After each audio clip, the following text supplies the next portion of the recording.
Stress terapi merupakan metode terapi yang dilakukan untuk manajemen stres ataupun mencegah terjadinya stres pada seseorang.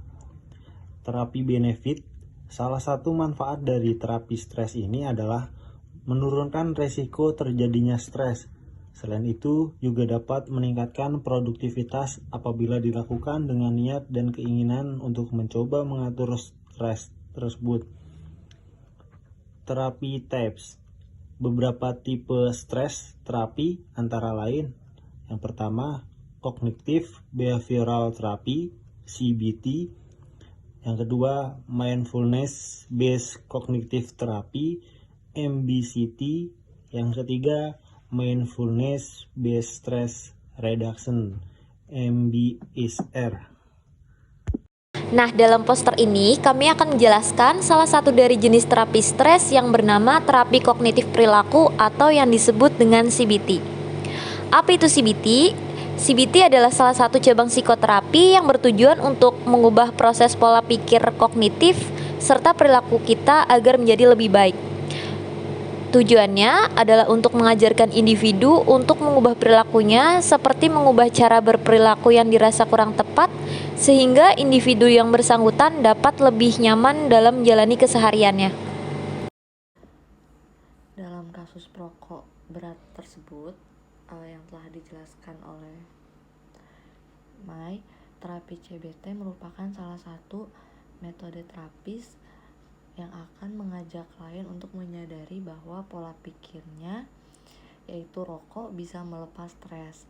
Nah, rokok bisa melepas stres ini adalah pola pikir yang salah dan perlu diubah. Seperti halnya manfaat terapi CBT, manfaat CBT dalam proses terapi diharapkan dapat mampu memperbaiki pemikiran yang tidak tepat, serta mengubah perilaku yang salah pada individu tersebut.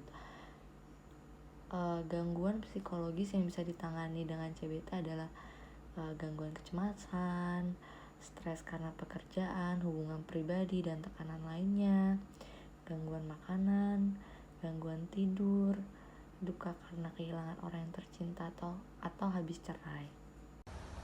Prosedur umum terapi CBT. Yang pertama, mencari tahu akar masalah. Pada awal terapi, kita akan diminta untuk menceritakan keluhan. Keluhan bisa berupa kecanduan alkohol, insomnia, kegagalan dalam hubungan, atau amarah yang meledak-ledak. Pada tahap ini, kita dan terapis akan sama-sama menentukan akar masalah yang ingin diselesaikan, serta tujuan akhir yang ingin dicapai. Yang kedua, menyadari perasaan dan pikiran yang muncul. Selanjutnya, kita akan diminta untuk menceritakan perasaan atau pikiran yang muncul ketika terjadi suatu masalah. Pada tahap ini, kita akan diminta mencatat perasaan dan pikiran yang muncul dalam jurnal. Yang ketiga, mengelola pola pikir yang salah atau negatif. Terapi ini mengajak klien bertatap muka dengan terapis untuk menggali penyebab dari kondisi yang dialaminya. Lalu, klien akan diajak untuk mengubah pola pikir dan perilaku yang salah. Contoh kasus. Sebagai contoh, seseorang perokok berat tidak bisa melepaskan diri dari rokok, terutama ketika sedang dilanda stres.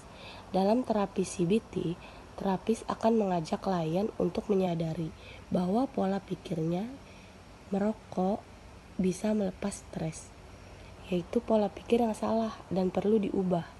Setelah itu, klien akan dilatih untuk membentuk perilaku baru yang positif, untuk menggantikan perilaku yang lama yang merugikan.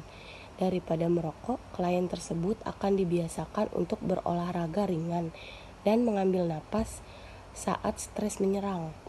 Hal ini dilakukan dengan berbagai teknik, mulai dari bercerita pada terapis, menulis buku harian, atau melakukan relaksasi.